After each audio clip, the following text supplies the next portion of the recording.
Hello, and welcome back to a My Little Pony video about the second half of Season 5. Keep in mind, this video is not intended for children under the age of 13 years old, and if the comments are set off, it's because YouTube keeps doing it in really annoying ways. That, and there's going to be spoilers for the last 13 episodes of Season 5, and some of them are sort of major, so just, if you don't want to be spoiled, go watch it. So, that being said, welcome back. I'm just gonna start off by saying, before I get into the main video, that episodes 20 and 21 are being skipped in this because I talked about them in 2 other videos already. I hope you're okay with that. It's a super big deal, but I just think it's good you know. I'm gonna start off by talking about some of the things that this show does well or not so well. Starting off with characterization. The characters, as a rule, are fine, but I found that the main 6 in particular had more than a few moments where they were a little out of character. What about Discord stands out in that regard, because the main 6 treat Twilight very strangely there. They don't really they're usually pretty good at reading her emotions, and they don't really do that. So they're all a little out of character, and there's a few individual moments for each one where they're just a little bit off too. But nothing super intense, and I guess it's fine since they've only known each other a year and a half in canon, so yeah. On that note, I'm going to talk about some of the more antagonistic things here, starting off with the lesser antagonist, sort of antagonist, I don't know, Discord. He's antagonistic, albeit not mean or an actual villain here. He just kind of teases Twilight, and what about Discord? And that's not exactly the most fitting behavior of an adult. And the show also, directly, pretty soon after this, redeems Diamond Tiara, who I did not when I first started watching this show when I was real little, I didn't expect that. I really hated Diamond Tiara because he made me think of this one kind of racist bully I knew, and I don't know, I didn't think that anyone like that deserved redemption. Do with that what you will. But I actually do wish that her character had more screen time after this point, so it's not the worst choice they ever made. And the very last one is an actual villain who also gets redeemed. There's a lot of redemption, I know. Which is Starlight Glimmer. So Starlight is redeemed at the very last episode, and a lot of said it's Rust. And to that I say, I really don't know what else they could have done with their character sort of killing her if they weren't going to redeem her. So I think that they made the right move by not doing that. I know it's everyone's open to different things, and there's probably, with a higher age rating, a lot more you could do in a scenario like the Starlight Glimmer one. But here they're kind of pigeonholed in, and the redemption worked out for them, so it's fine. So, moving on to the voice acting. The voice acting for this season is always great. Some of the standouts are more voices that we see less often. Picking back up on the Starlight thing, I feel like her voice is really well done. It really carries the dramatic energy and nature of the character. I always thought that was sort of something about her. And we have one character in particular, but that I really liked the voice acting on, and it's like Coco Pomel. I just like, it's like one of the best takes you have on a side character, because it can sound really annoying, but the show's pretty good with side characters not sounding annoying, and I like that. The main 6 are fine. I think there's not really a single moment where I can say they sound off, actually. So that's good. Let's move on to the world building. So the world building, much like the first half of the season, is more prominent than it previously was. And we have...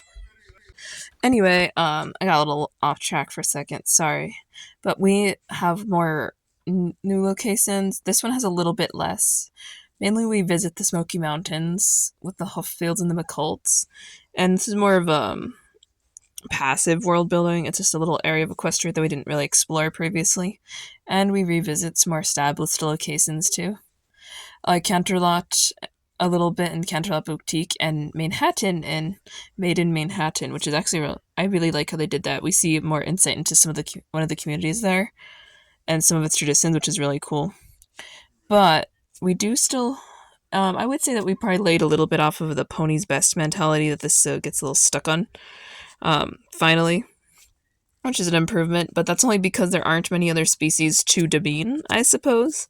So I guess that's not, it's better in one regard, but not in others in that way. The animation for this half is pretty good. It's pretty much in line with the first one, but there's a few moments where the shading and lighting are particularly good in this season. And as a rule, the ponies' faces and stuff are, with every character, getting a lot more expressive. It was more of a pinky and yeah, it was more of a pinky trait in like season 4 to have these very expressive faces, and I'm not the only one who noticed that. But here it's like every character pretty much. So I'm gonna move on to the music. Which, side note, I forgot to mention the music in the first part when I was talking about season 5, likely because there's only 3 songs, and one of them has no lyrics. It's from Slice of Life, but it's pretty cool because it's just like an instrumental for the Cranky Matilda's wedding that's mixed with like synth pop, I guess. I'm gonna call it that. I'm not a music expert, obviously. And there's also In Our Town from the first episode of this season, which is pretty good. I also really like the one that Rainbow sings with Stopping Winter, but I would say it's probably the weakest that I can recall that one. Now for this half of the season. It starts off pretty good with The Rules of Rarity, one of my favorites from this season. And we also have like a musical episode or two. The most prominent one was Crusaders of the Lost Ark being a full-on musical with multiple songs that play into the story. And even though the Crusaders aren't fantastic with singing all the time, they did a pretty good job with that here, I think. Lastly, first impressions. So this is the first season that I really started looking up trailers for, and Netflix dropped it in 2 separate parts, so I looked up a trailer for the second half, and I was all excited. And I've brought up a few things, like, I was shocked by Diamond Tiara's redemption as a child, because I kind of thought she was beyond it, which is really strange, considering she's just a kid. I just disliked her, I suppose. And I watched a lot of this with a pet toad we had been rehabilitating named Toady, and that's like something that sticks around. And I see a lot of these episodes. Like, I vividly remember watching these with a toad, which is very silly, I know. But that's one of the reasons I do. So let's talk about the episodes themselves, starting out with the Canterlot Boutique. The plot follows Rarity finally opening up her dream boutique in Canterlot, and her new manager, Sassy Saddles, begins taking control of everything and rebrands the princess dress with Twilight wears, the dress Twilight wears to the princess dress.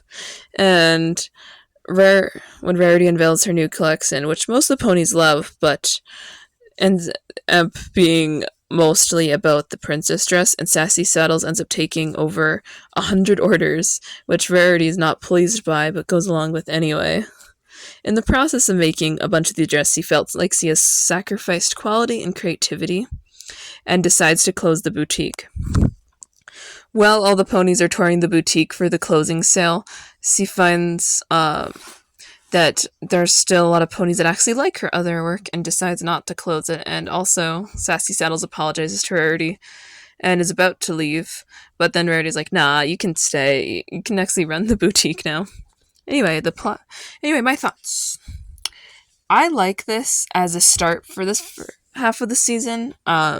Rarity, this is one of the really good Rarity episodes, although usually they're pretty good, to be fair. She's a very creative soul in the show, and most of the message about this is about maintaining an artistic integrity with your work and being on your own terms as a creator, which is probably why this is a fan favorite, because most of the fandom really seems to be leaning towards art, in my opinion. Art is like a big part that I've always been a part of, at least. And Sassy Saddle sort of represents big business with wanting to mass produce the princess dress after it takes off without any regard to what Rarity has, and Seal sort of kills Rarity's passion for sewing. Although I do know that once he altered that one dress that a client had ordered Rarity, she shouldn't have, and that client did have a right to be upset. They paid for what they ordered. They didn't pay for the other thing. But on the other hand, I really think that Rarity just wants to express herself creatively, and that's not a bad thing. But, really good episode overall. Moving on to yet another one where there's a lot of Rarity. Well, still in Canterlot, Rarity is invited to a party with the Wonderbolts by Rainbow Dash, where they end up meeting, asthma,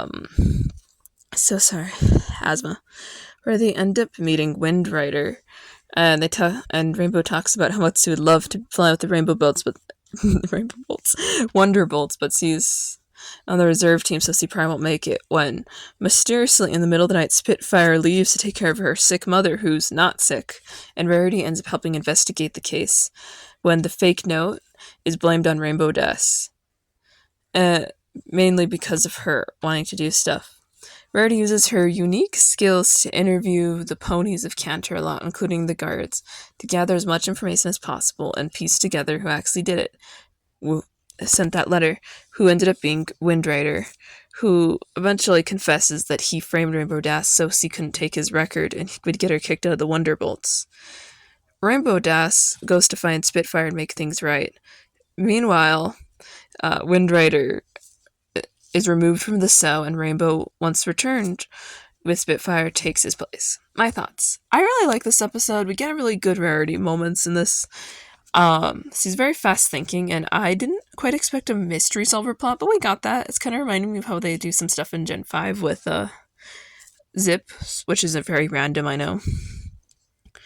Also, when Rainbow Dash is framed for sending that fake letter, Rarity stepping up for a friend is really cool. But I have a few questions as to how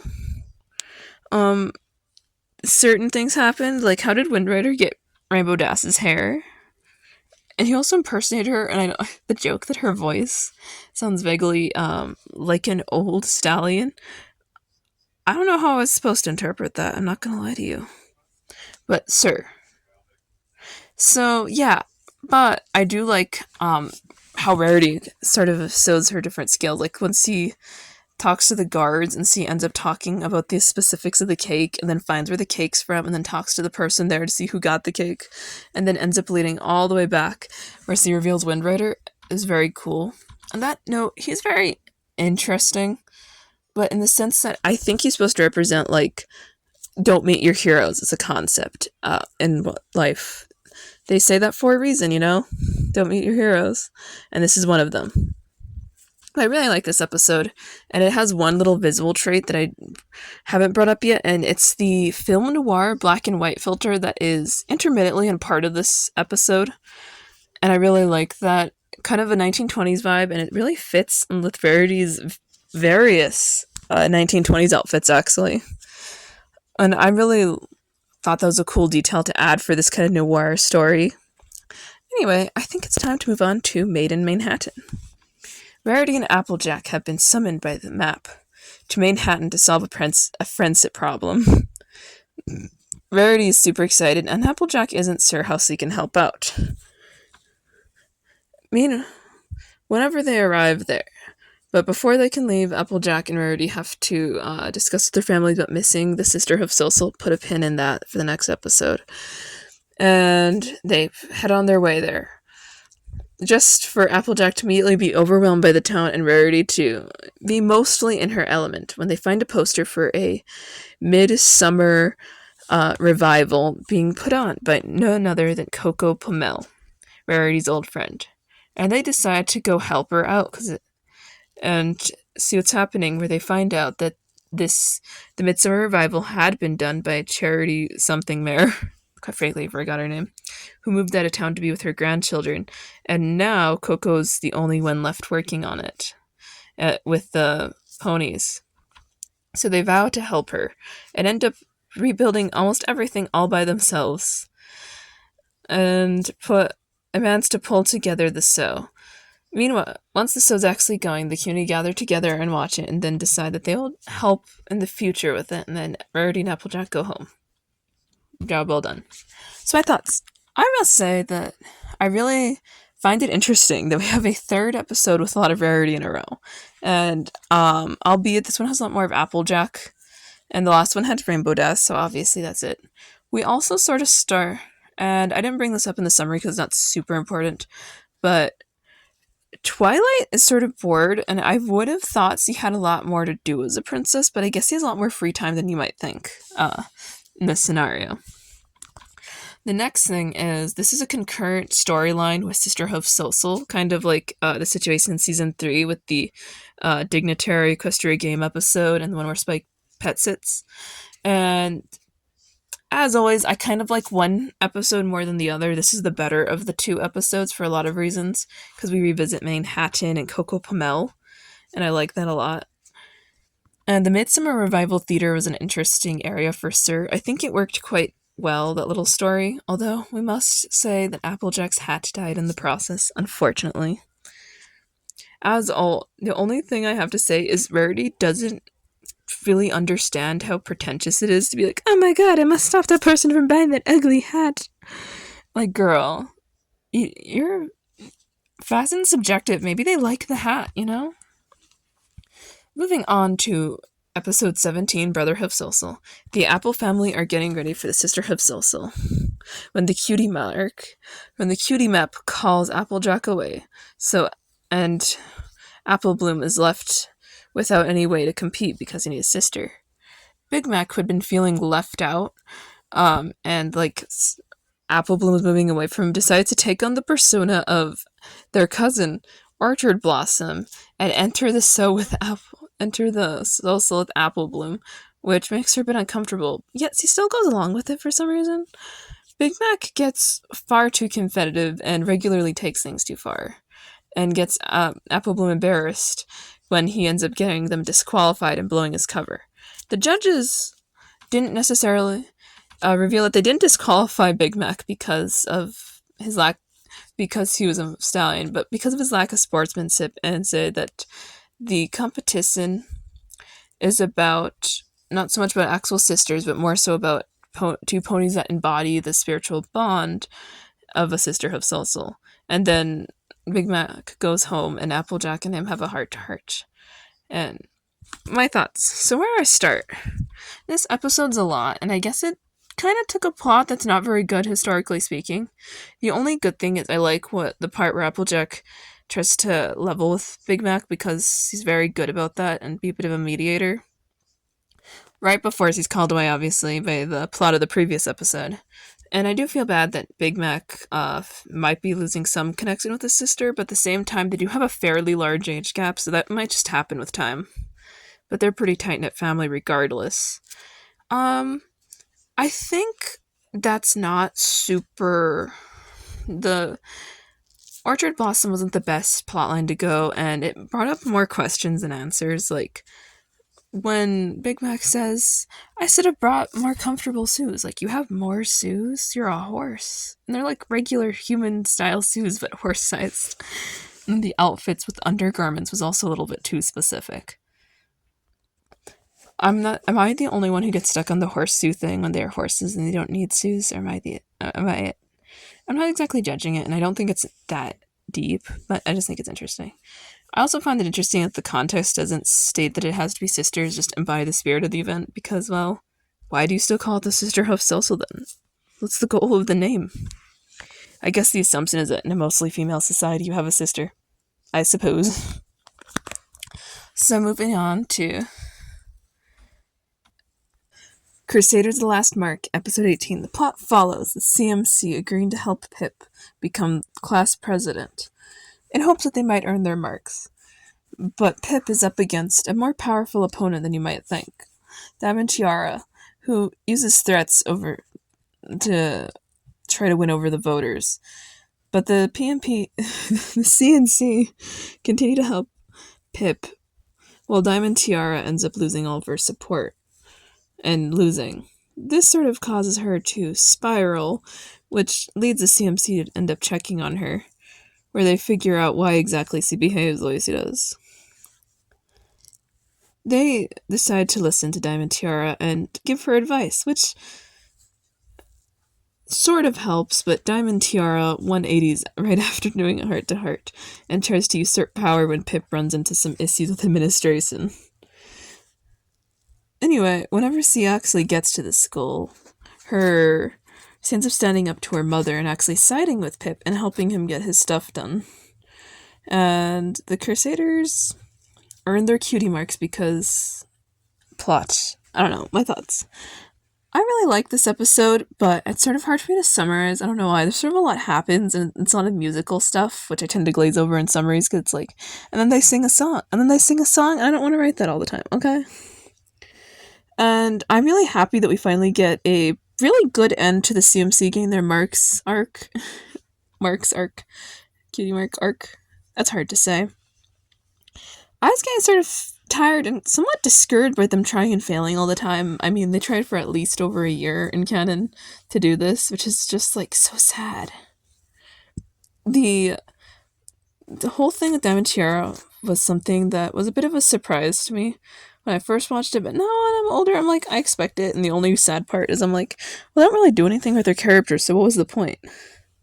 And when Diamond Tiara sort of admits that C doesn't really know who she's supposed to be and feels like her mark is limiting her is an interesting take, because cutie marks are supposed to sort of represent a part of who you are, and C doesn't know who C is, so C doesn't know how to accept it. And I find that interesting that they help her recontextualize how she views herself in this. And on the note of Diamond Tiara's parents, who are relatively controlling but mostly spoiled rich her mother, who we only really see here in a meaningful capacity, and then like once in a flashback later in the series, is exactly where C pressures Diamond Tiara into like discriminating against blank flanks and motivates her to be mean to other people and overthrow Pip, which is so weird. But I feel like her father's mostly absent in this, and given he's usually pretty prominent in Diamond and Tiara episodes, it's a little bit odd. But I won't look too deeply into that. And circling back to the CMC getting their marks, I thought it was interesting that when the ponies were like, let's throw a quinceañera, I said it like it was the proper thing. I know, my brain just auto-filled it. We see Applejack and her family with Apple Bloom, which makes sense because their parents are implied to be dead or whatever. And then we see Rainbow Dash and Scootaloo, which only poses one real question now that we know why wasn't her aunts there, for such an important moment in her life. And we get why her parents weren't there, they're negligent. But one thing I always wondered about is why Sweetie Belle's parents were completely absent when they live in Ponyville, and she's been seen interacting with them after her introduction episode, and they're not at her quinceañera. That is so hard for my Hispanic brain, I'm so sorry. That, and they also say the marks are matching, and they are not the same. They're different designs in the middle over this little shield that has their color scheme. But yeah, let's move on to episode 19, the one where Pinkie knows. Pinkie Pie is selected to help oversee Caden's and Shining Armor's baby shower, but she's having a lot of trouble keeping the secret. So initially tries to hide until she remembers that she has to deliver cakes and make good on a bunch of promises she makes, where everything around her is slowly driving her insane. When the news that Caden's and Shining Armor may be delayed is revealed, Pinkie begins to go more than a little stir-crazy, just for them to sew up right before she blows the secret. And Twilight is sent on a scavenger hunt that ends in her returning back to Sugar Cube Corner and finding out about Caden's and Shining Armor's baby. And Pinkie finally explodes with relief. I wasn't joking about the explosions, by the way. So, my thoughts. I like this episode a lot. It's an interesting plot point and turning area in the series. I think Pinkie is probably the most entertaining factor, but there's a lot of other things that are pretty good. And I would say that Shining Armor having this weird nerd moment was pretty cool. We don't really get anything meaningful from Caden, which is a little weird considering she's pregnant and you'd think she'd be more important, but nah. Just gonna glaze over her in this, which is not the greatest choice. That's the only thing. I would have had more Cadence. But it was cool that the parents do get characterization on and off, because we do see Shining less than Cadence as a rule. So, yeah. And I still remember that this reveal caused a lot of speculation over what the baby would be, which we now know is Flurry Heart, but at the time people were like, oh, it's gonna be a unicorn, it's gonna be Pegasi. Psych, guys. We're all wrong. It was an alicorn, except some people called it. Some people named my sister, and many other on the internet, which is actually a pretty reasonable assumption now, but back in the day I was like, nah, it's definitely going to be a unicorn. Why would it be an alicorn? Of course it's an alicorn. Better marketing, doy. So, I'm going to talk real quick because I have to skip over Hearthbreakers, episode 21, because I talked about that in my Heartswarming episodes video, and Scaremaster for Nightmare Night video. So, editing me write this down so you can put an iCard when you have this posted for those other two things. So, moving on to What About Discord? The plot of this episode follows Twilight and Spike re-emerging from a book sortification on a long weekend and catching up with their friends to find out that Discord has created a bunch of strange inside jokes that Twilight does not understand. Twilight, well, in her FOMO, decides that she must try to recreate every event that happened, just to feel more left out and insulted because they keep saying, well, you had to be there, and, well, it's sort of hard to recreate something when you're there. Eventually, Twilight begins to believe that Discord cast a spell that made the rest of the main six like him more, and attempts to cure that spell with a potion from Zecora, but ends up offending most of her friends. Except Pinky, he doesn't really care. And Discord and the shows up right after they have a little kerfuffle about that, and they just say, we had a good time. And ends up admitting that he sort of tricked the rest of the main six into not inviting Twilight. Shortly after, Twilight reveals that she was jealous of the main six. And then Discord begins to understand what FOMO is when he doesn't get the weird joke they have about the poison thing. My thoughts.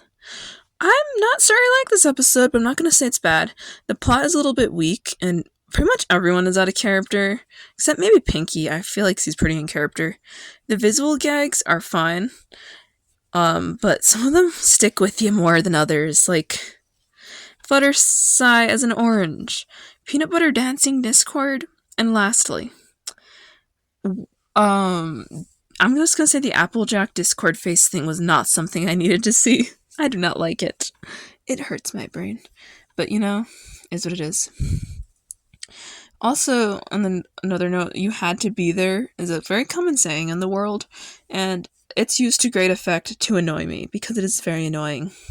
Even if you had to be there, I will not tell someone you had to be there, because it just makes them feel worse.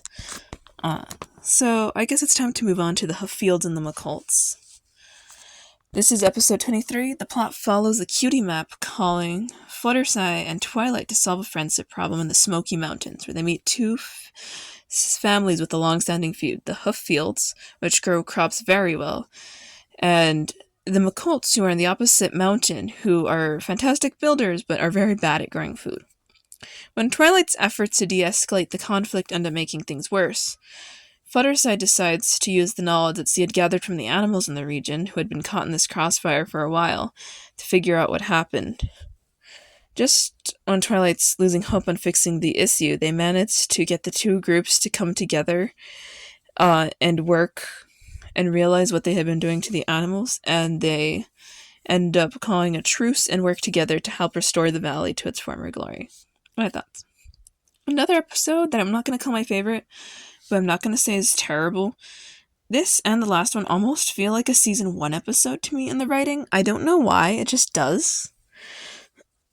It's sort of something about season 5. There's a few season 1 style episodes in here, and whether or not you like that or not is not really what we're here to discuss, I suppose.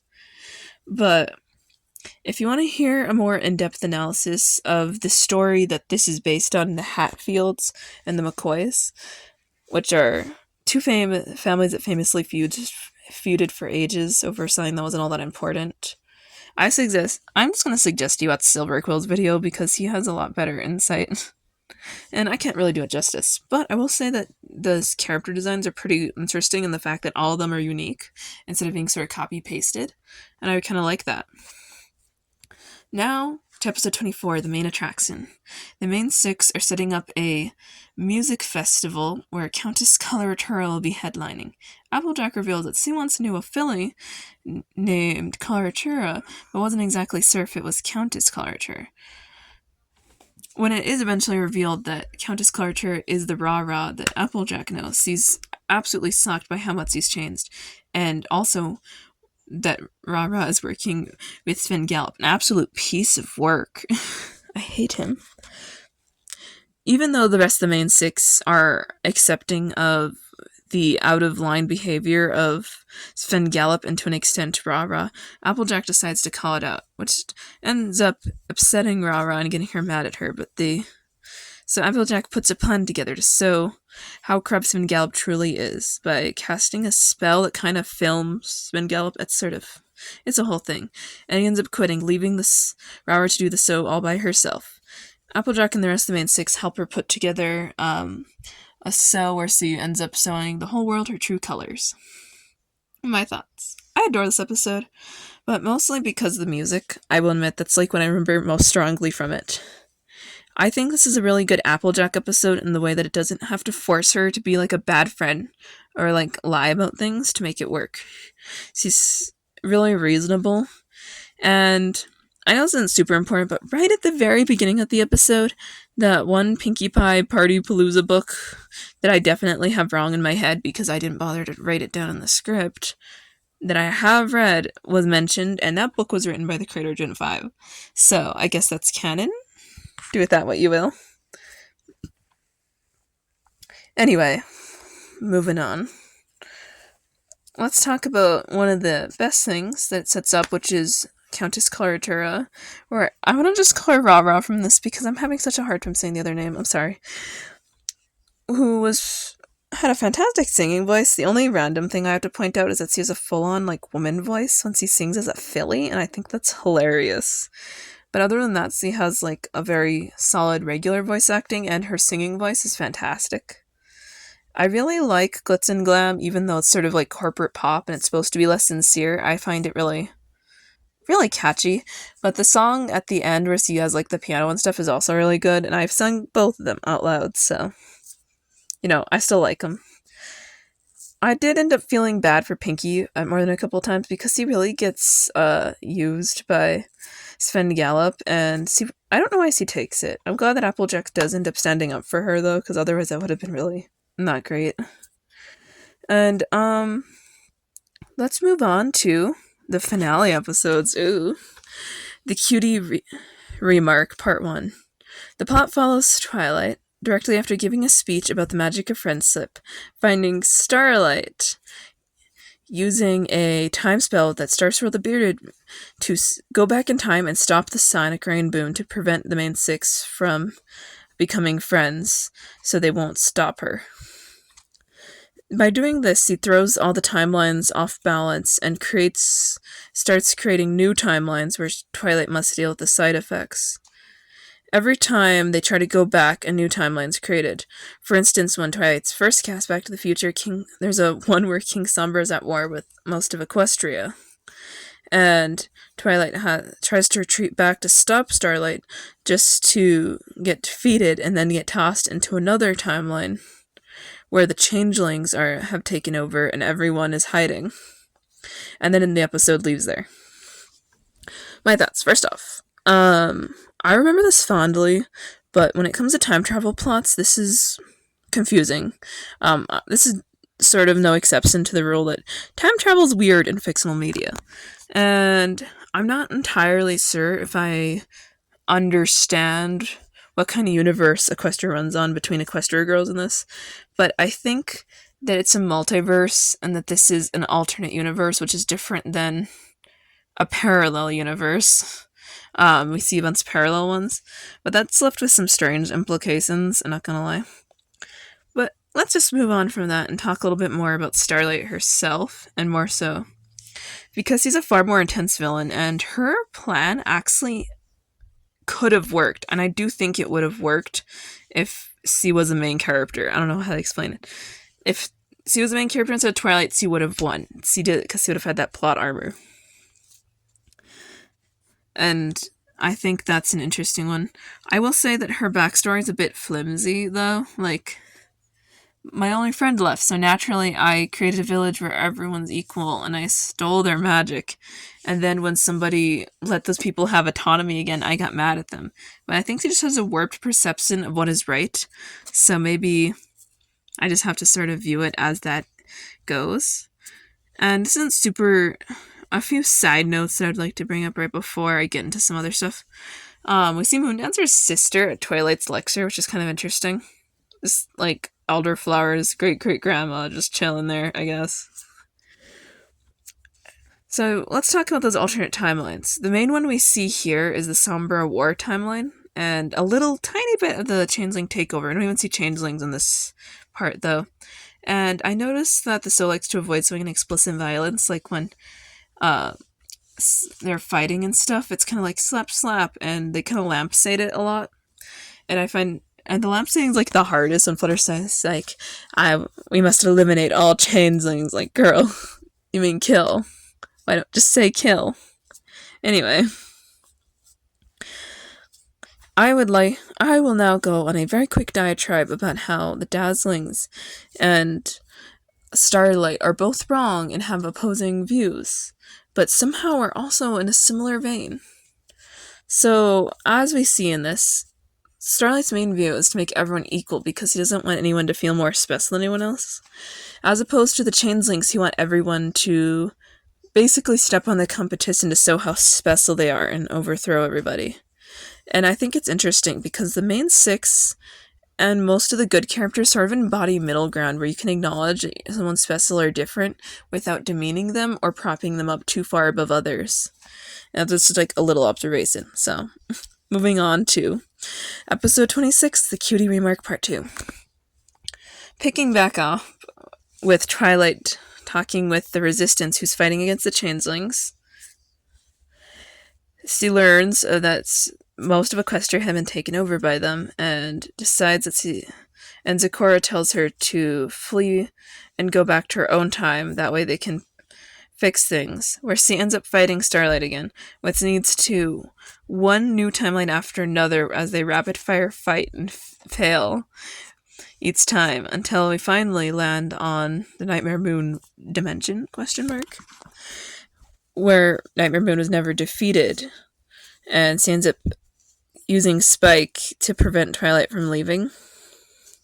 But Twilight has a plan and then tricks Nightmare Moon and then gets back to the map, where she has her final showdown with Starlight, who's about to take her down when she finally gets her to crack enough to show her why she is the way she is, and then talk her out of destroying the spell and letting the Sonic Rainboom happen.